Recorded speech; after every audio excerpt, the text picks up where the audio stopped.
අපි මේ වගේ කලක කළ යුතු එකම ප්‍රධාන දේ කියලා මම හිතනවා ප්‍රමාද නොවි ආර්ය සත්‍ය අවබෝධය ඇති කර ගන්න ඕන. මක් නිසාද ආර්ය සත්‍ය අවබෝධය නැත්නම් ඒ සමගම පවට ලැජ්ජා බය නැතිකම තියෙනවා. නේද? ඒ අනතුරු තියෙනවනේ.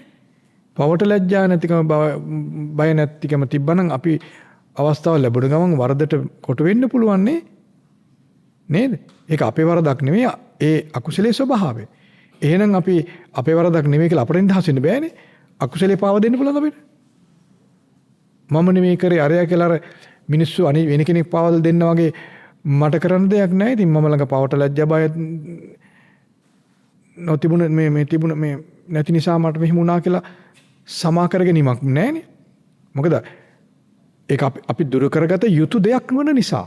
ඒක අපි දුරු කරගන්න ඕනේ. බුදුරජාණන් පෙන්නලා තියෙනවා. බුදු කෙනෙක් පෙන්වා දෙද්දීත් අපි දුරු කරගන්න නැත්නම් දඬුවම අපිටමයි. මක් නිසාද බුද්ධ වචනයට කීකරු නොවන නිසා. ඒ නිසා අපි වහවහාම පවට ලැජ්ජා බය නැති බව පවට ලැජ්ජාවත් බයත් උපදව ගන්න ඕන. ඒ නැති ස්වභාවය නැති කරගන්න. ඒ සඳහා ආර්ය සත්‍ය ගැන අවබෝධ ඥානය ඇති කරගන්න ඕන. ඒ සඳහා සුළු ව්‍යායාමයක් නේ තියෙන්නේ. බර ව්‍යායාමයක් නෙවෙයිනේ නේද? පාඩම් කරගෙන අර එරමිනිය ගොතාගෙන කකුල් ඉදිමෙනකන් එහෙම එකක් කියන්නේ නැහැ නේ අපි ඔයගොල්ලන්ට.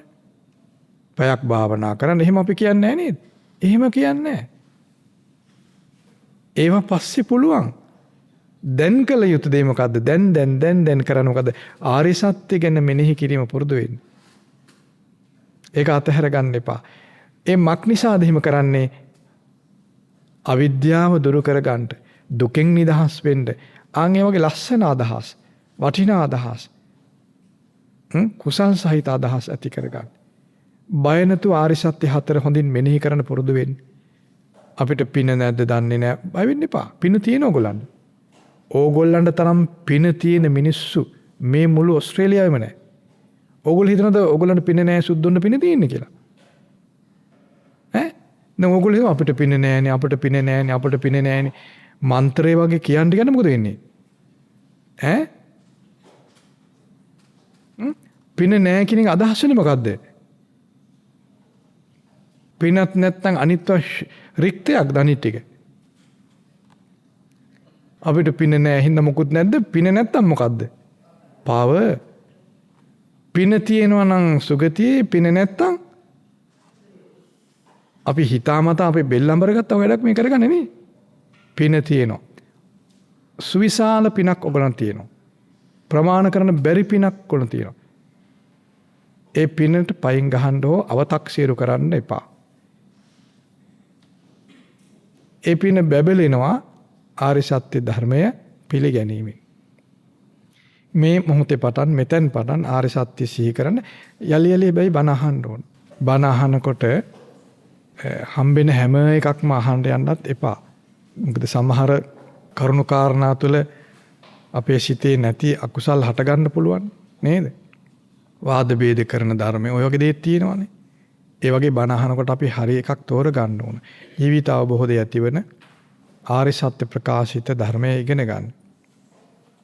හැබැයි දම්පැන් පූජා කරද්දී භික්ෂූන් තෝරන්න එපා.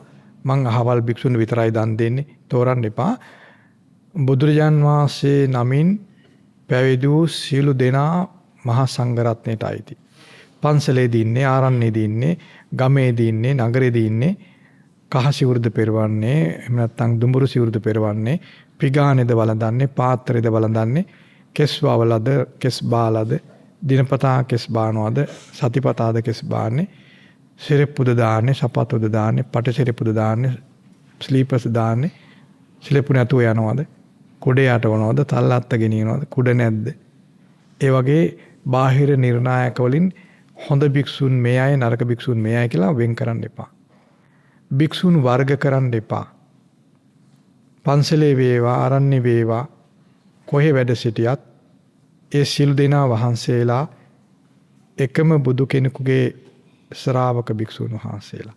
එක පිළිවෙතක්, එක අරමුණක් උදෙසා පටන්ගත් අය. එනිසා සියලු භික්ෂුන් වහන්සේලා කෙරෙහි සමසිතින් සිව්පස්සේ පූජා කරමින් ගෞරවය දක්වන්න ඕන. හැබැයි බණ අහනකොට කාටවත් චෝදනා නොකර මේ හාමුදුරුව මෙහෙම කියලා වැඩක් නැහැ. එහෙම මුකුත් නෙවෙයි. අපි තේරුම් ගන්න ඕන රාග දේශ මොහ ෂය වීම පිණිස වන ධර්මයේ තෝරගන්න ඕන.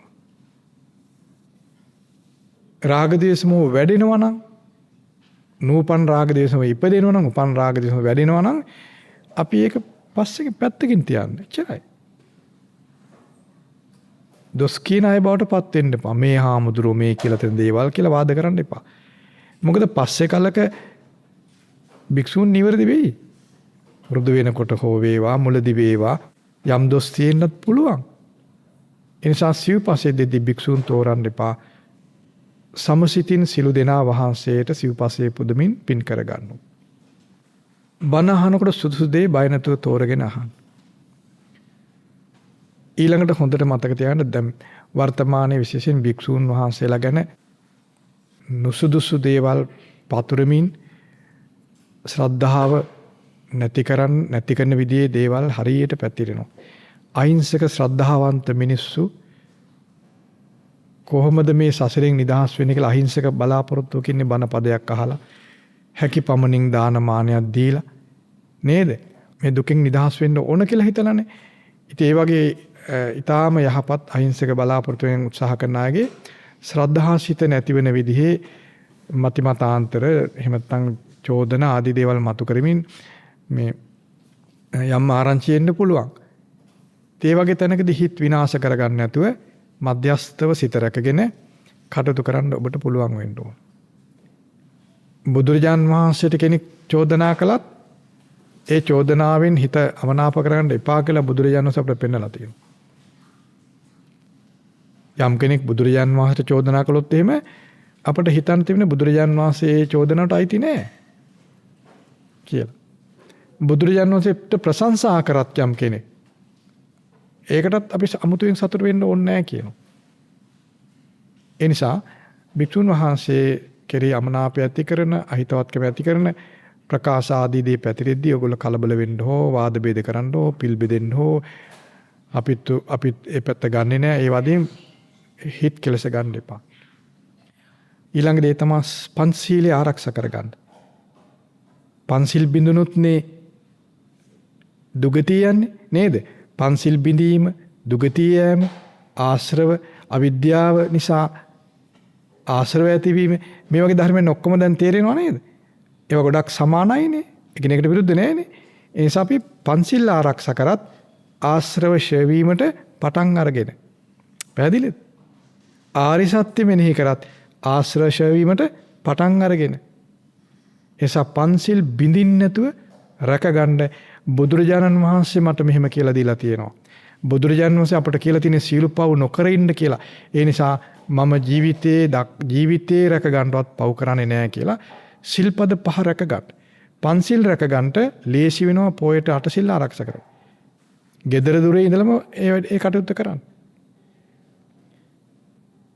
ඒ වගේම ඊළඟට හවසට වන්දනාමාන කිරීම ගෙවල් වල අංගේම පුරුදු වෙන්න. දිනපතාම හවසට gedara සුළුෙන් හරි වන්දනාවක් කරගන්න. ඒවා අපිට වටිනවා, අවශ්‍යයි. අපිට පහසුව පිණිස පවතිනවා. ශ්‍රාවකයාට ඒක උවමනාවක්. ශ්‍රාවක බව දියුණු කරගන්න වටින එකක්. හවසටවත් අඩුම වශයෙන් හවසටවත් මල් පහන් ටිකක් පූජා කරලා තෙරුවන් ගුණ කියලා කරණීයමිත් සූත්‍රයේ කඳ පිරිත, මෝර පිරිත වගේ පිරිත් ටිකක් කියලා පැය භාගයක් වගේ යන්නේ. ගොඩක් වෙලා යන්නේ නැහැ. දිනපතාම ළමයි ලපටිත් එක්ක ගෙදර වන්දනා කරන්න හවසට. ඒ වගේ Tamanගේ ගෙවල් ලස්සනට පවත්ත ගන්න. ඒ විදිහට උත්සාහ කරමින් පොඩ භාවනා කරන්න උත්සාහ කරන්න. භාවනා විතරක් කරන්න හදන්න එපා. බණ අහන්න ඕන. අහන බණ පිළි අරගෙන ඒව මෙනෙහි කරන්න පුරුදු වෙන්න ඕනේ. ආර්ය සත්‍ය ජීවිතයට ගල්පලා බලන්න ඕනේ. හවසට වන්දනාමාන කරන වගේ කටයුතු කරගන්න ඕනේ. ටික භාවනා කරන්න පුරුදු වෙන්න. අපි මූලික වශයෙන් කියලා දුන්න භාවනා කීපයක් තියෙනවා. අසුබ භාවනාව, ආහාරයේ පිළිකුල් සංඥාව, මරණ සතිය ආදී භාවනා කීපයක් අපි කියලා තියෙනවා. ඒ ගැන ධර්ම දේශනා තියෙනවා. අපි මේ අපේ ධර්ම දේශනා ගොඩක් තියෙනවා. ඒ ගැන විස්තර ඔබට දැනගන්න පුළුවන්. ඒ වයින් බණ අරගෙන අහන්න. අපි යලිසෙත් පතන ඔබට මෙලවදී ප්‍රමාද නොවි ධර්මයේ තේරුම් ගනිමින් සතුටෙන් සොම්නසෙන් නිර්භීතව වාසය කරන්නට ඔබට වාසනාව ලැබේවා. සාදු සාදු සාදු.